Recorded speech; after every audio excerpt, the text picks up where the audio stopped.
swimmer dies after being hit by a motorized sampan in Tolo Harbor.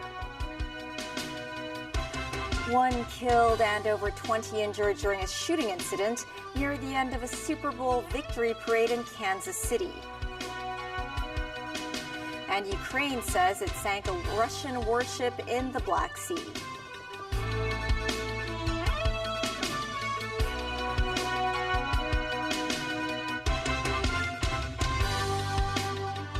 Hello and welcome to TVB News. A man died after he was hit by a motorized sampan while swimming in waters near Center Island in Tolo Harbor. The police arrested the driver of the vessel on suspicion of endangering the safety of others at sea. Authorities said the 37-year-old victim was named Joshua Law Chun, who was reported to be a surgeon. Timothy Lee has our top story. Tragedy struck in the waters of northeast Hong Kong earlier today. Sources said the driver of the motorized sampan rescued the swimmer from the sea after the crash. The man was then taken to the Marine Police Base in Ma Liu Shui. Authorities said the incident happened at around 8:30 in the morning when the vessel struck a 37-year-old male swimmer surnamed Law around 180 meters west of Center Island.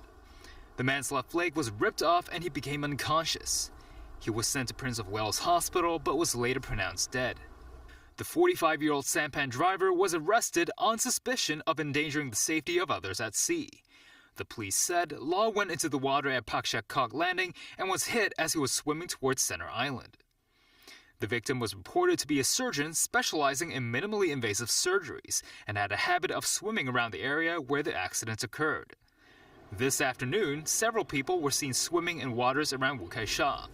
Some of them said they have seen people swimming to Center Island and the even more distant Shun Wan in the past, adding many of them carried floats for safety reasons. This man said he felt safer when swimming with floats, adding it is easier for others to see him with it, but suggested others not to swim too far from the shore. Some other swimmers noted they would try to stay away from sea routes traversed by vessels. Timothy Lee, TVB News.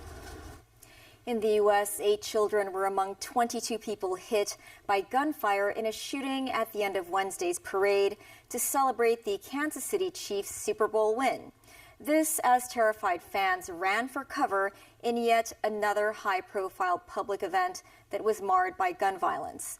Authorities said 1 person was killed, a mother of 2, identified by a local radio station as one of its disc jockeys. 3 people have been taken into custody. More from NBC News. Tonight, what was meant to be a day of celebration for Kansas City shots fired on the west side instead became a day of fear and panic. We just heard a bunch of, pop, pop, and people started running and scattering. And the girl next to me, where my daughter was standing with her husband, was shot in the mouth. Our children witnessed it. She was on the ground, bleeding from her mouth, all over her shoulder. Police say at least 1 person was killed and up to 15 injured after a shooting at a parade celebrating the Chiefs' second straight Super Bowl win. Immediately, officers responded to the area, took 2 people into custody, and also immediately rendered life-sustaining aid to those victims. Just moments earlier, it was an all-out party. Officials had prepared for about 1 million people to pack downtown. Kansas City, let me hear you one time! It was all winding down when suddenly the atmosphere changed. We might have a situation here we're trying to keep an eye on. Our Kansas City station KSHB was broadcasting live. The mood has definitely shifted here as we're seeing everybody jump barriers. As the shots rang out, confusion in the crowd. Everyone started running out of the building, and you could hear people yelling, active shooter, active shooter. As some fans began to flee. They were telling us to run, but then they said active shooter, and then so we just dropped down to the ground. My daughter tried to climb on top of me to protect me, and I tried to just hold her so nothing would happen to her. Police rushed in, searching for the shooter. The police chief says the response was immediate, with more than 800 officers already on scene for the parade. I'm angry at what happened today. The people who came to this celebration should expect a safe environment. The injured carried out on stretchers. A sniper stood ready on a nearby rooftop. 3 law enforcement officials briefed on the case tell NBC News the shooting is believed to be criminal in nature and not terrorism. Before the parade, I asked the mayor about plans to keep the event safe. Our police department's prepared for whatever comes our way. The mayor says all Chiefs players, coaches, and staff are accounted for and safe. Tonight, the Chiefs writing in a statement, "We are truly saddened by this senseless act of violence." And 3 days after winning the Super Bowl, Patrick Mahomes posting, praying for Kansas City. U.S. President Joe Biden said the shooting cuts deep in the American soul.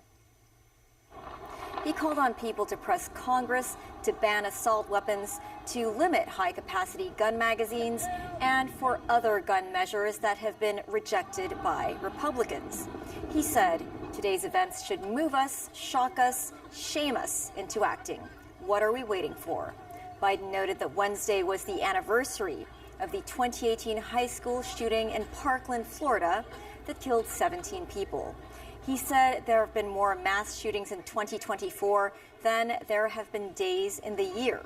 U.S. Vice President Kamala Harris also commented briefly on the shooting as she left for Germany to attend the Munich Security Conference. You know, gun violence is the #1 cause of death for the children of America. Not some form of illness or car accidents, gun violence. And the reality of it is a lot of this can be prevented if members of legislators, including the United States Congress, just have the courage to act with reasonable gun safety laws. And I think it's incredibly important for everyone to understand it doesn't have to be this way. Democrats in the United States are celebrating after flipping the House seat vacated by Republican George Santos. The victory comes just a short time after House Republicans impeached Homeland Security Secretary Alejandro Mayorkas. More on that from NBC News. Tonight, President Biden forcefully pushing back on the impeachment of Homeland Security Secretary Alejandro Mayorkas, slamming it as a, quote, blatant act of unconstitutional partisanship. Republicans have accused Mayorkas of refusing to enforce the law, allowing millions of migrants to cross the border. It's a good day when we can start to finally hold people accountable for what's gone on at the southern border. But the push to impeach Mayorkas comes on the same night Democrats cruise to a victory in a special election on Long Island, taking back a swing seat once held by disgraced Congressman George Santos. We won! Democrat Tom Suozzi attacked the impeachment of the secretary, leaned in on immigration, and hammered Republicans for backing away from the bipartisan border deal. Tom Suozzi talked about common sense solutions and finding bipartisan common ground. Tom Suozzi won. But Republicans shaking off the loss, noting it's a blue district that Suozzi used to represent. That is in no way a bellwether of what's going to happen this fall. The Democratic win shrinking the Republicans' razor-thin majority. They can now only afford to lose 2 GOP members on a party line vote. Vladimir Putin said that Russia would prefer to see President Joe Biden winning a second term, describing him as more experienced than Donald Trump. The Russian president was speaking in an interview with a correspondent of Russian state television. Putin declared that he would work with any U.S. leader who is elected, but noted unequivocally that he would prefer Biden's victory when asked who would be a better choice from the point of view of Russia. Biden, he's more experienced, more predictable, he's a politician of the old formation, Putin said. Putin was asked about Trump's statement on Saturday, in which the Republican presidential candidate said Russia could do whatever it wants to NATO members that fail to pay their share of the body's defense budget.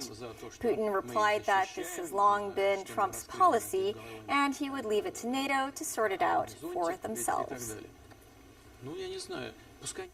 Still ahead, more Israeli military action in Gaza as Netanyahu vows to stick to a plan to move into Rafah. North Korea says it has tested a new surface-to-sea missile. And the 50th anniversary of the establishment of the ICAC.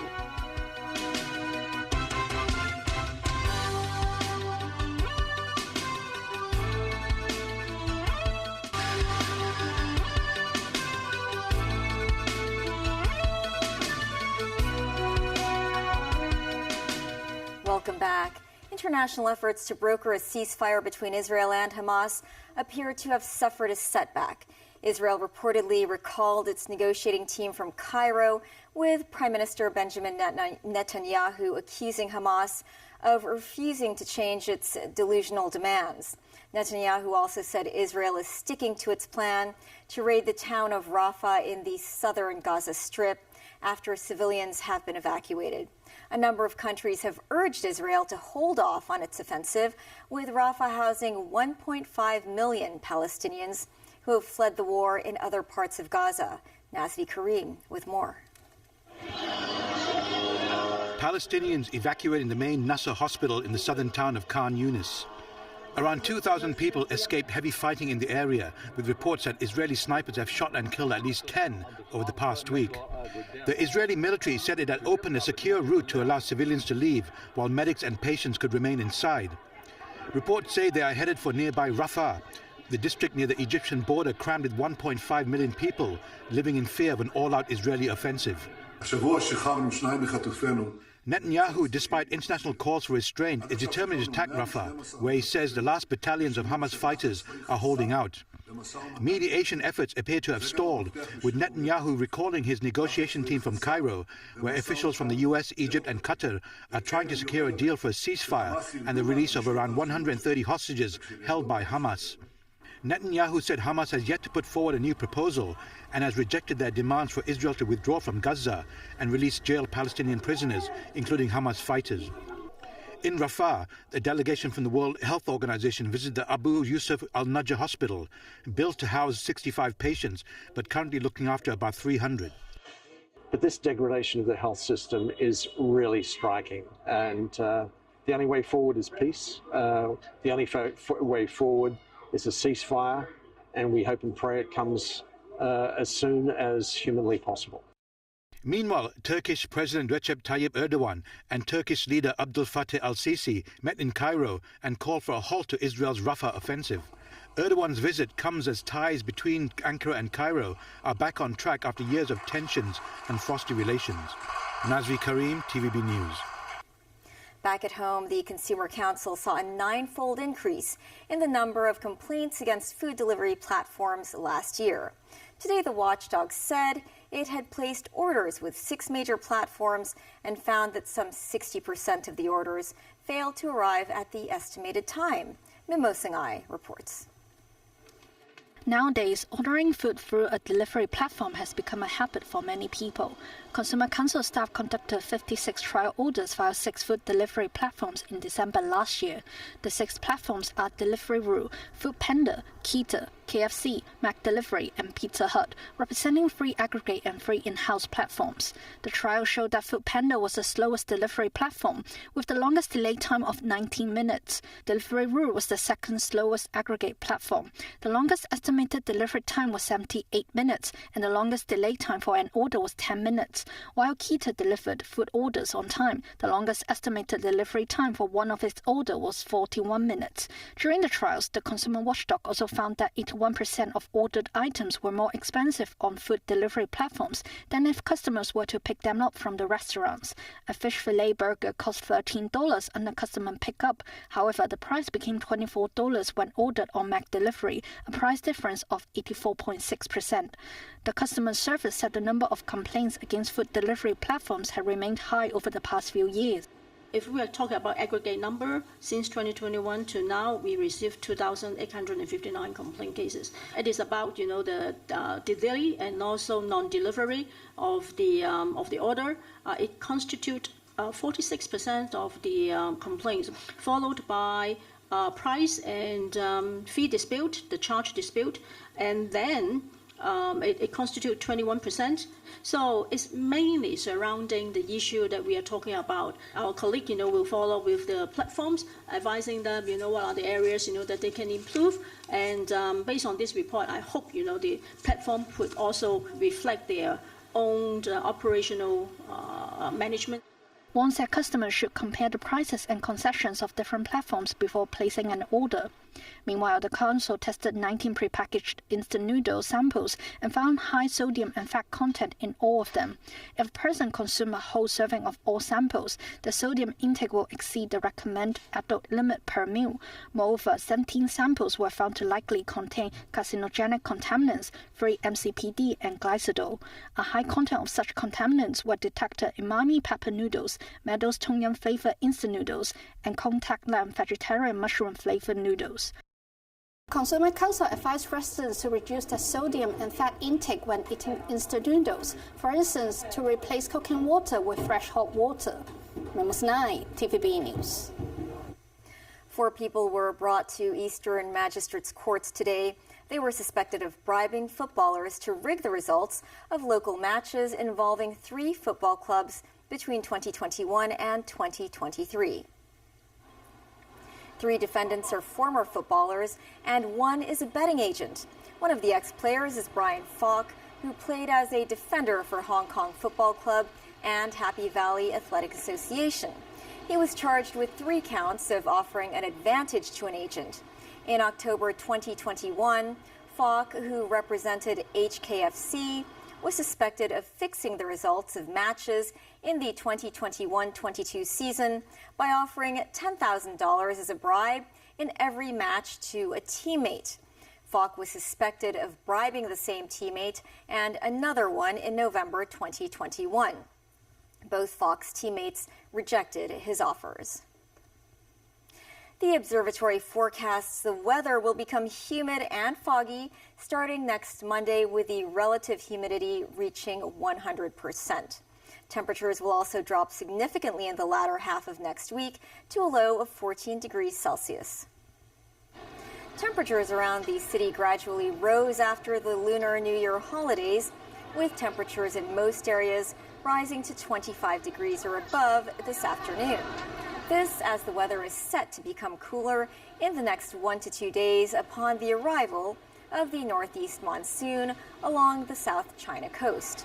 The observatory noted the SAR will experience the highest humidity next Monday and Tuesday. Today marks the 50th anniversary of the establishment of the Independent Commission Against Corruption, more commonly known as ICAC. ICAC Commissioner Wu Yingming said the anti-graft body has yet to see cryptocurrency becoming a mainstream platform for corruption in the SAR, but did not exclude the possibility of establishing a task force dedicated to it. He believes Article 23 legislation will further bring down corruption in the city. Timothy Lee reports.